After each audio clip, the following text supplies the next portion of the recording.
everyone, and thank you for joining us once again for Dialogue with the Diaspora. I am Diane Haylock. Our guest this week hails from Chesapeake, Virginia, in the United States. Greg Moguel Jr. is a Belizean American professional engineer with more than 16 years of experience in the engineering and construction industry, and he serves as a construction and design project manager and program manager at Gannett Fleming Incorporated.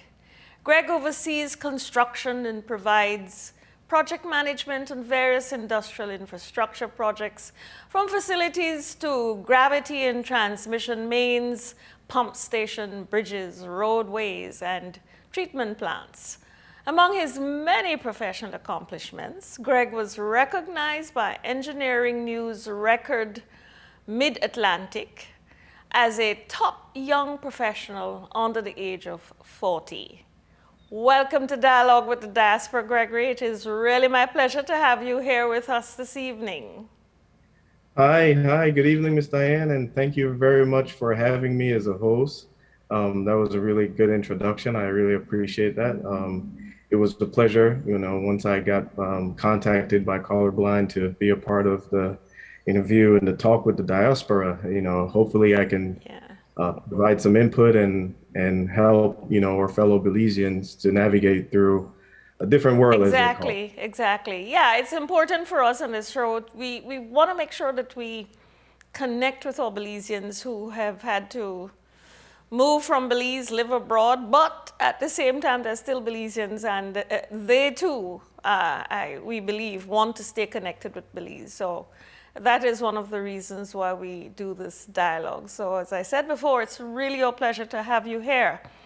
And one of the things I love to do is to start off from the very beginning. Tell us about your life in Belize before you migrated to the US. So where did you grow up, your schooling, your people, as we say? Tell us about that. Right. Yes, sure, my pleasure. So I was born here in Belize City. I say here because I'm actually currently in Belize. You see, I didn't even realize that. Right. So it's a pleasure to be doing this interview from my home country.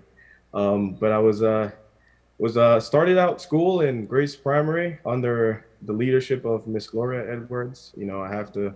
Yes, one of those brilliant educators, right? Yes. I am one of her children that got groomed into what I am today.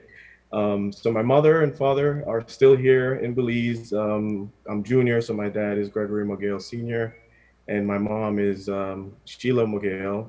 Her maiden name was Locke. I grew up on Magazine Road, there in just in front of the Venus bus station. It was a popular bus station, and I was directly across from it. I lived at my house with my aunt, Patricia Bennett, who's also known in Belize. Miss Pat is your auntie? Yes, she's my aunt. She's my brother. She's my father's older sister. Okay. Yes, and so she definitely played an integral part in my development as a young student.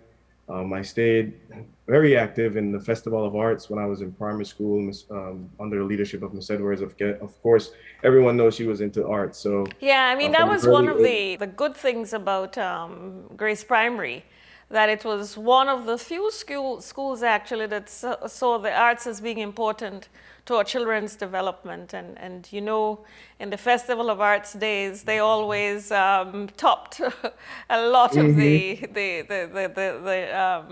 the competitive, art forms. Right. And it was all based on, and I guess the discipline that I developed later on in my career was the foundation for it, because what people don't know is, we showed up at the Bliss and we did our best and we got a gold, but they didn't see day in, day out how many times Miss Edwards said, stop, start over again, until you got it right. So I think those early days of having that discipline to perfect your craft played an integral part in having a good foundation for my development in my career. Once I moved from Grace Primary, I graduated and attended Wesley College underneath the leadership of Mrs. Brenda Armstrong. that was also who was also played a very key part in my development. At that time, I was, as they call it, one knucklehead, right? And she used to always be there to remind me of my capabilities and not to waste your talent. Yes. So I'm very thankful of her to Another be there. another top Belizean educator. Correct, correct. So I had the pleasure of being under both of them, and in I could that photo You you got just some showed. good groundings there, man. Huh? You got Yeah, some yeah, I really good groundings there. can't complain at all. Can't complain. Actually, that photo that you just showed with me as a young teenager with the flag draped over me, it was I was a part of UNICEF, and they had the fifth ministerial meeting out in Jamaica back in the year 2000, and I was selected with another a young lady from the St. Catherine's Academy, and we were joined by two chaperones, two adults that went to that conference with us, where we represented Belize on the policies for children development in foreign countries. After Wesley, I went on to the University of Belize. The dean at the time, he groomed me and he said, "Hey, Greg, you know, I really think you have what it takes to further your career into becoming an engineer." He was an engineer at the time, Dr. Lewis, and he said, "Hey, you know, I did this," and he provided some sort of mentorship at an early phase in my career. And so, with the background of those individuals that helped to guide me along the way, made me realize at an early stage what I wanted to do in my life. Let's talk about those early years in the U.S. Continuing your education, bachelor's, master's degree level. You were talking about being at two different universities, one in Florida and Right. So correct. I started my first college or university was New Mexico State University, which is located ah, in Las Cruces, New Mexico, just the southern part of the state, next to El Paso, Texas. I started there and I did a year, and after that year, I figured that the desert wasn't for me. I was able to focus on my studies, but outside of that, you know, it was almost near depression being out into this just one color desert looking city. And so I reached out to a few of my fellow Belizean students, and they said, "Hey, there's this LAC scholarship, the Latin American and Caribbean scholarship, is being awarded by University of North Florida." And that's when I first found out about the other universities that were in different parts of the United States that gave the LAC scholarship to Belizean and on other foreign students.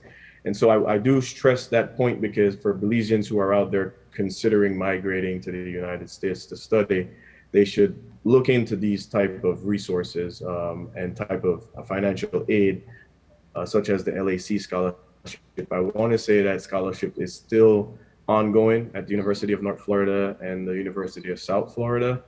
And with that, it's the good part about it is that each department is kind of tasked to give the scholarship to various individual. And I will say that the competition was a little light in engineering. We don't have a lot of individuals deciding that engineering is going to be the choice of career they're going to further beyond Belize. And so with that, I applied for it. I had the GPA for it, and I was able to acquire that scholarship, which definitely helped on the financial side when going through college. And when as I migrated over to Jacksonville, Florida, there were a bunch of other Belizeans there studying different educational background. We had people doing arts. We had people doing the biggest one was education at UNF. And so I was able to actually have a family away from home to help, you know, bring us together and have our social life outside of school. And I think that was the balance that I was looking for that I was not getting yes, in New Belizeans Mexico. have that way of being there for each other in situations, you know, like that. Right, right. I So, definitely so love that. what was life like for you there? I mean, you mentioned about not liking the desert and moving to Florida, which is probably a lot more like Belize. But what was life like overall? I mean, apart from school, developing your career, having your So Belizean yeah, community being there for you, but overall, because sometimes it's always so difficult to adjust, to yes. a new culture, new country, new everything in some ways. Yes, again, I think you have a lot of experience with this, Ms. Diane, because you know exactly what we're dealing with here. So you are right. It was, I found the cultural difference was the part that really stuck out, and you had to be very conscious of what you say, and to certain people, certain phrase that we use, not just loosely here in Belize. It actually has a completely different meaning in America. And if you say it out of context, when someone is not aware of your foreign background, you could easily offend someone. So that was the cultural difference was one that I had to adjust to. And I think I really liked that the people that I were around were aware of my cultural difference, and they would take the time out to explain certain things to me as we went along.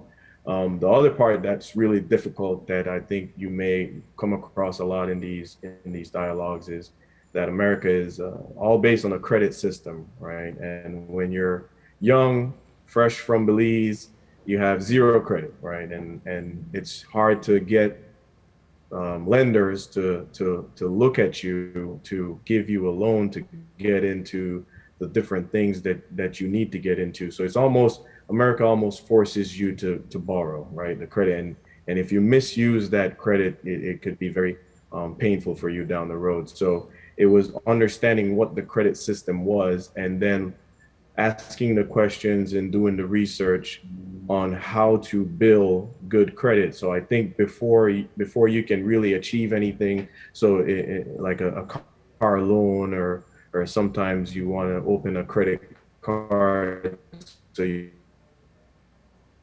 can have a line of credit. First, you get a credit card, and then to build your credit, you got to get a second line of a major credit card. So a Visa and a MasterCard will get you going. And so as I learned those things, it really helped me to kind of balance myself financially in America. So let's look at being back in Belize. You're in Belize right now, as you said earlier. Do you come home often? Yes. So I have the pleasure of having a wife that loves Belize, and I do too. And then I have a set of twin boys, 10-year-old, that also loves Belize. And every day they tell me, Daddy, why are we in America? Why are we not living in Belize? So with that said, we actually travel to Belize before the pandemic once or twice a year to just be with family. Just it's irreplaceable. And every little moment we get, actually just the other day I was telling my wife, hey, we got to visit somewhere else other than Belize. We travel quite often, but the only place we tend to go is Belize, and it's because we love home so much. Your And so wife is yeah, Belizean? yes, my wife is Belizean, Mrs. Eandra Neal Moguel. Actually, we met here in Belize when we were still in high school, and I was at Wesley, and she attended SCA, and she joined me in the United States about 2 years after I started my studies, and Those we've are, been I'm um, seeing we've been some happily really married, and great we can't family wait to. pictures there. Yes, yes, yes. That's my rock right there. My wife and my kids, they definitely keep that balance and help me to get through the day. And so we definitely make that trip. We were here last summer. I was just here last month to have a party for my mom. She turned 60 years old. And so I brought the twins with me, and we went out to the Keys and enjoyed it. So Belize is definitely my second home. Great. Let's talk a bit more about your profession. You are a civil engineer, construction project manager at a company called Gannett Fleming. Am I saying it right? Right, right. So they say Gannett, Gannett Fleming. Okay. But you most people say Gannett too, so you're definitely not off. So Tell us a bit Gannett about Fleming, that and what it entails. right. So Gannett Fleming found me in college. So in my junior year, tough being in college, right? You're trying to pinch your dollars because at this point, that's still the 1 to 2 ratio that happen in your head. And so I needed to generate my father was sending money, and my wife at the time, she was sending money to me and helping me through school. My aunt and everyone was pitching in, right? So that I can, in cohesion with the scholarship, I could have enough financial background. And then I've always been a do-it-yourself kind of person. So I started to say, well, I need to find a job. And I started off as a tutor in mathematics in UNF. And then I moved into working into telemarketing. And one day I went out with a friend and we met one of his friend that happened to work for Gannett Fleming. And we were talking and he said, man, I really like your vibe. You're from Belize. You're different. You're just mellow. And just out of the blues, he says, you want a job? I said, what do you mean, do you want a job? He was like, I have a position to be an AutoCAD technician. Do you want this job? And I said, yeah, of course I want a job. Not even thinking I'm an international student and there's a whole process you have to go through in order to work. They said, what we can do for you is allow you to do an internship. And that internship then gives you credit and you are able to do that internship off campus. So when I was working for Gannett Fleming initially, it was through the internship program. So it was a win-win. I was getting credits to do this job on the summertime, but I'm also getting paid by an international firm. So that's how I ran into Gannett Fleming. Gannett Fleming ran into me. Once I graduated in 2007 with my degree, Gannett Fleming said, hey, there's no question about it. We'll take you on full time. And that's where that relationship started. About 2 years into the design, as they call it, a design engineer, where you sit around the desk and do the drawings and come up with your different calculations. After a while, I decided that I've seen enough and I wanted to then move over into the construction side of things.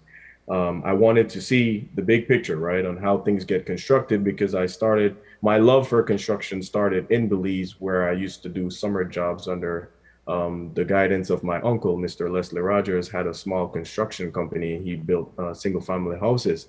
And so he used to always also be one of the people behind me saying, hey, I know you love construction, but engineering might be the direction you want to go because you have the capabilities and you get to write the script. You get to be the leader of any construction. And so that's what guided me to engineering, but wanting to also have that construction integrated into my career, I requested to go out into the field and become a resident engineer, the person that actually goes out and oversees construction, delivers a project, taking the blueprints and making sure that the contractor is executing accordingly. What were some of the challenges you may have had in your career? You hate to talk about the topic, but it's there, right? And you experience it, so it's there. So I think that there is always this. They say that in America, if a Caucasian fellow with the same qualifications as a black fellow would go after the same position and get hired for that same position, paid more than the black fellow. And so I think I've had some of those difficulties and experience where you are a foreigner, you're black in color, as they call it, that you experience that sense of exclusion, right? The dreadlocks kept me down, right? In a sense that the minute I cut the hair off, right, and I Oh, had you this. had locks at one point. Yeah, yes. I grew it for 7 years and I had it all the way down to the middle of my back, right? Uh-huh. And everyone loved it, right? Everyone on the forefront said they loved it, but I felt like I had hit a certain milestone in my career and it was time to move on. And as I'm trying to make those gestures to move on, I felt like Yeah.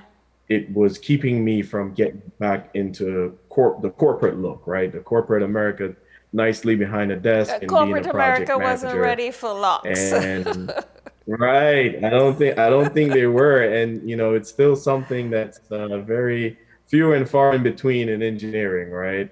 You just don't see it, and I think that it definitely had its impact on the progress. And so I cut the locks, and it was for unrelated reasons. But once I cut it, I realized that some doors automatically opened for me. Mm, mm. And so I still do think that racism exists in America, unfortunately, and that, if you're not being cared for by the right set of Yeah. people, you can get pigeonholed, as they call it, right? Indeed. Greg, you were recognized as a top young professional under the age of 40 by the engineering community in the Mid-Atlantic. First of all, congratulations on that recognition. But I wanted to ask you, what do you think set you apart to receive this distinction? All right, thank you very much. Yes, the ENR top 20 under 40 recognition or distinction is awarded to young engineers who have achieved quite a bit in their professional career development at an early stage. And so my company approached me in 2016 and said, "Hey, Greg, you've been going at it for 10 years now. And when we look at your portfolio of type of projects and the type that you've managed and executed, we believe that your strong suit, which is a diversity across different engineering specifics, is what's going to set you apart from the competition. In engineering, as we say, you have a specific. So you'll have a civil engineer who does maybe just focuses on structures, another one that just focuses on environmental. My background has a broad aspects, as my resume shows, as you had mentioned in earlier, from bridges to pipelines to pump stations to roadway, and they believed that that was going to set me apart, which it did, because not the other engineers that were selected did not have that diverse background. They were also specific engineers.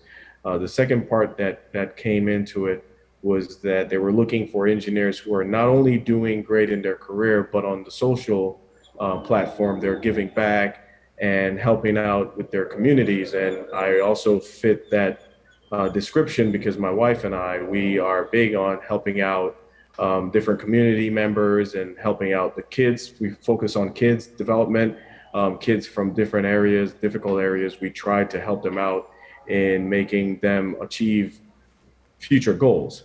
And so with that said, ENR gave me that award, and they awarded 19 other people. And the nature of that award kind of gives you that chip on the shoulder for a year. It's publicized in the engineering news record magazine, which is a big thing in engineering in America. So everyone that had the chance to read that publishing, they would have seen me in there as one of the top professionals.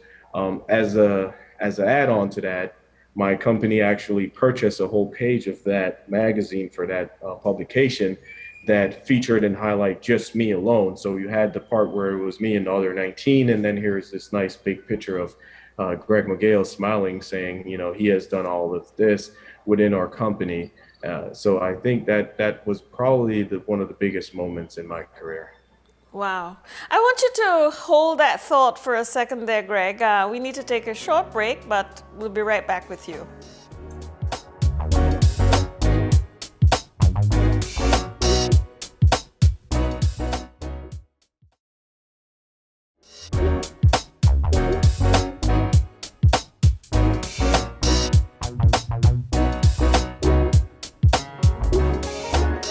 Viewers, thank you for staying tuned to Dialogue with the Diaspora. This evening, I am chatting with Gregory Moguel, a Belizean American professional engineer working and residing currently in the United States.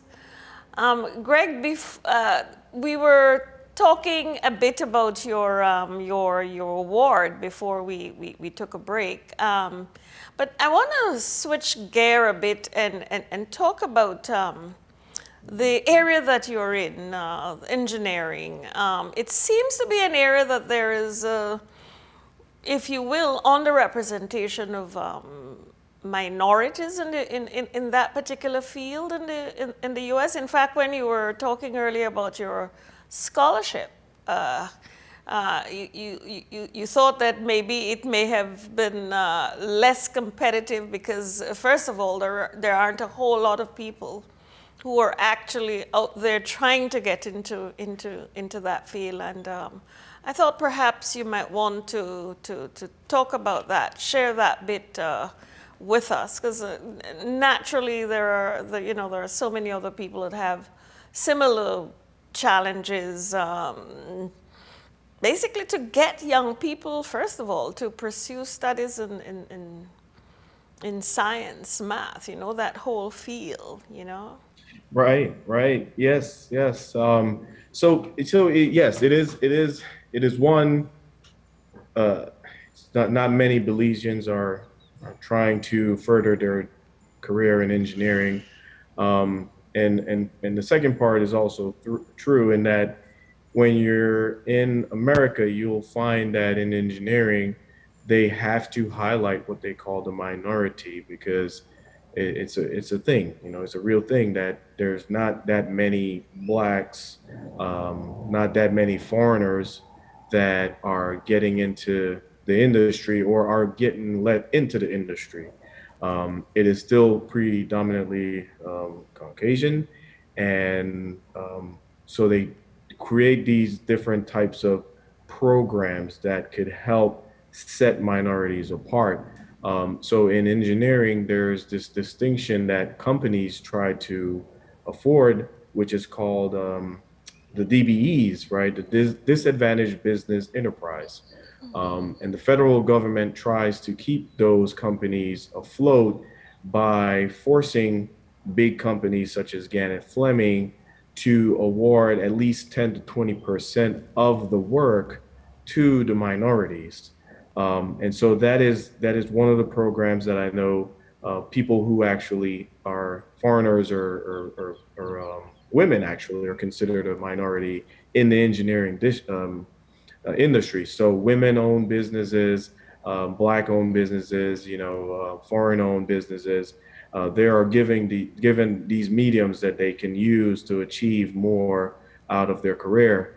As an individual, you find also that it's tough to find people of likeliness in the industry. And so we find, at least with the company that I work for, that there are programs that are designed to aid those that are minorities. And there are different programs that are used to recruit minorities. STEM, they go to STEM schools. There's these schools called STEM, science, technology, engineering, and math, and they'll go to those and host these type of forums for STEM students and try to get more minorities to be involved in the industry. And I myself are encouraging the minorities to get involved because the door is open. It's there. They want to have that diversity.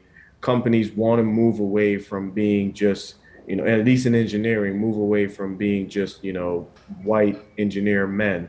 And so now we find that it's more of a push to try and recruit women and minorities. And I think it's a good time to be a minority in engineering in America. In fact, within Belize, that in more recent years, our government has been trying to highlight the importance of STEM, as you talked about earlier, to try and do exactly that, to encourage more Belizeans to go into that field. And as you said as well, women in particular, because, engineering being seen as a male, the purview of men, right? And women can do just as well, if not women better. can do even better. And so again, how to get our women to move into that area as well. So I think it is something that we're also trying to address in Belize. But well, I mean, it's work still to be done. Correct, correct. I applaud it, and I'm happy to hear that, because I would definitely, encourage women. It's a big thing in America. There are so many different mediums that are set up just for women as well, and awards that are set up for them. I have a lot of female engineers that I work with, and they're just as, like you said, just as good or better than the men. And I just don't think we need to take the blinders off, and realize that everyone has that capability.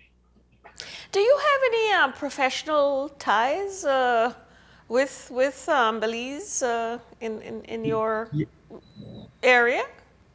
Yes. So I do. So as far as connecting with Belizeans in America, it's more on an individual basis. But as far as having a professional participation, I am actually a licensed engineer in Belize with APEB, and I do politic with some of the engineers here in Belize on different type of projects, the ones that would be a good fit for us to look at and tackle, and it's an ongoing process. I try to also share information with members of APEB, with what's going on in America. What's the new devices out there? What's the new technology that we're implementing here in America, and how some of those could be of benefit to Belize.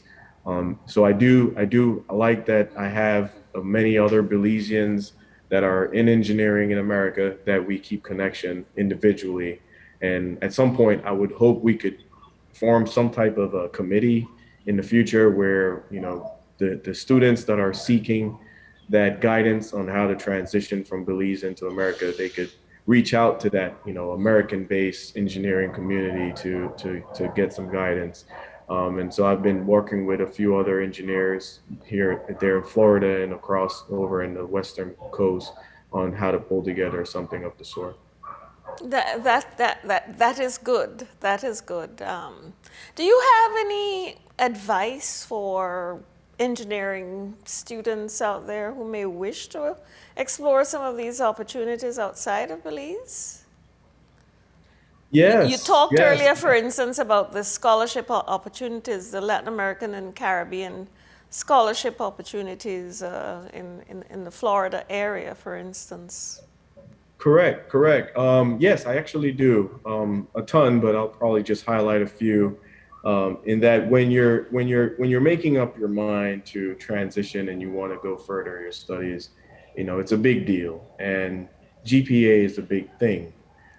So if you want to achieve those scholarships, then from an early phase, so you got to just keep focusing on keeping your GPA at least a three. I say a 3.5 is almost going to guarantee you a foot in the door. And so if they can maintain that 3.0 and above GPA, that was what kind of knocked down that first barrier that I had trying to get abroad. So making sure that the grades are there. The second thing is doing the research on the different type of financial aids that are existing in America, that is available to foreigners, such as the LAC scholarship that I use. And that scholarship, the details of it was just that it afforded you the ability to pay in-state tuition rather than out of state. So it wasn't a full ride, but at least in-state tuition is a little bit more affordable than out of state.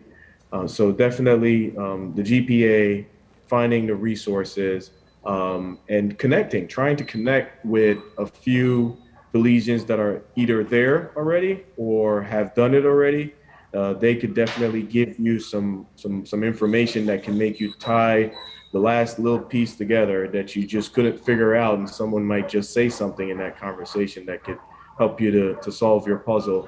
And so I've actually had in the recent months, two gentlemen actually who are already having a career in Belize, but decided that they want to further their studies in engineering, and they reached out to me. And walk them through what I did, it definitely made that goal seem a little bit easier to achieve.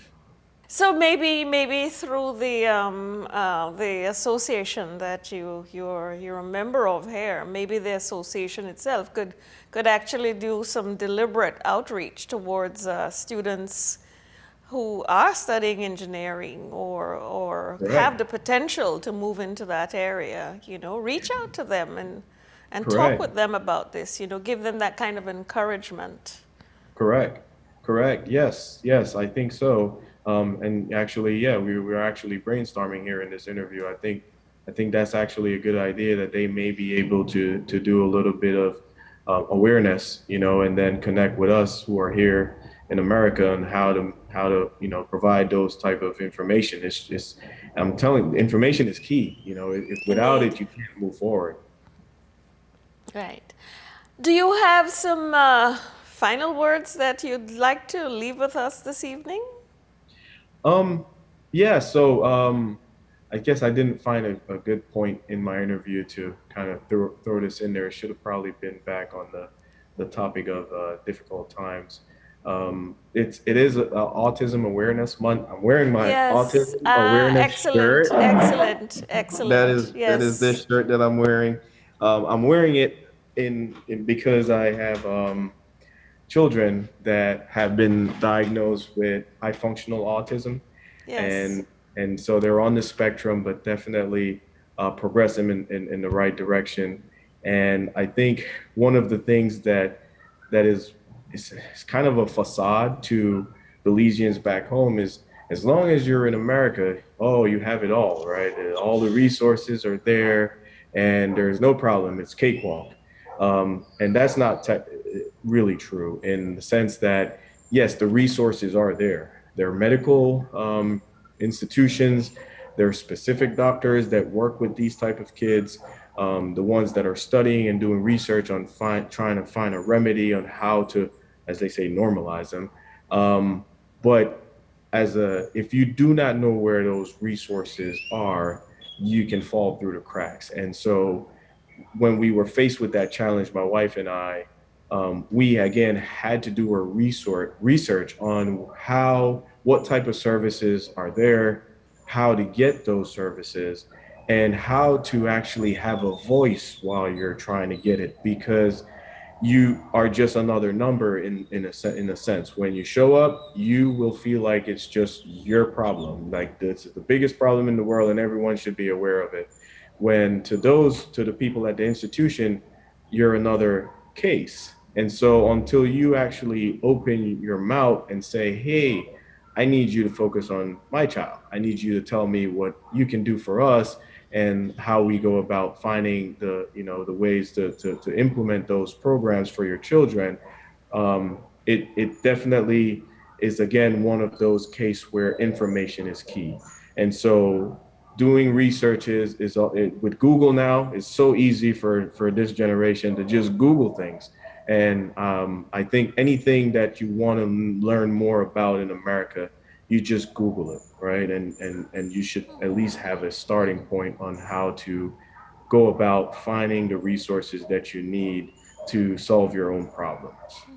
No, Um, I'm glad you shared that bit with us about autism awareness, because again, it is an issue that is only now coming to the fore for us in Belize. I mean, it's been with us for a very long time, but we're beginning to focus on it. Families have children who are autistic, but they don't know what it is, they they don't know don't, how to yes. deal with it, you know, and Hmm. many of those children can fall through the cracks Correct. if the I attention is agree. not given, you know, Yes. to the issue.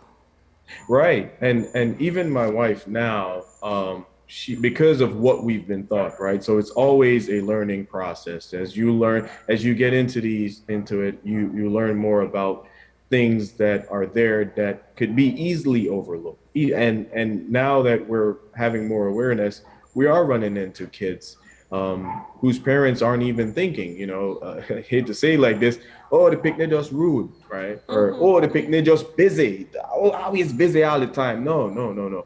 He might actually have a medical condition that should be properly diagnosed and that Exactly, gets proper exactly. Yeah. attention. There's a problem as it is right now with even parents not being comfortable with even admitting that their child is autistic. There's a kind of stigma around it. Very Right, recently, I had an experience, with that. It definitely needs more awareness. So correct, correct. it's good that you guys are doing that. Unfortunately, it's that time when we must part ways. So I Yes, want to yes. thank you so very much, Greg, for taking the time to dialogue with me today. We are very proud of you and your accomplishments, and we're happy to know that you are still very much connected to Belize and that you are willing to share your experiences and your wealth of knowledge with our Belizean professionals. Thanks again. Yes, thank you. And once again, it's an honor to be on the show. Hopefully, you think about me in the future and say, hey, bring Greg back. There's so much I want. It's hard to choose what you want to talk about, because there's so much that you want to share with everyone. And I'm Indeed. happy. I'm happy that you selected me to be a part of this interview, and I hope the relationship continues outside of the interview on how to help my fellow Belizeans back home. We love to hear that. Stay Good. connected. Yes, will do.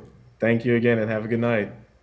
Viewers, we need to take our final break for tonight and be right back with you.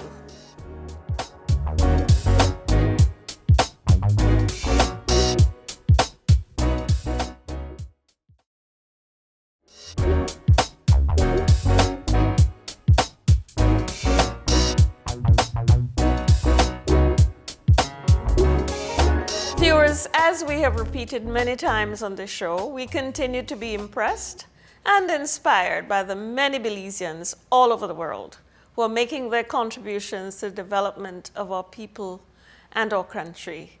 Gregory Moguel is one such person.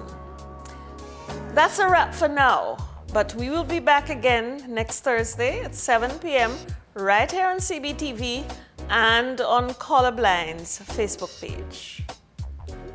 Have a good evening. Take good care.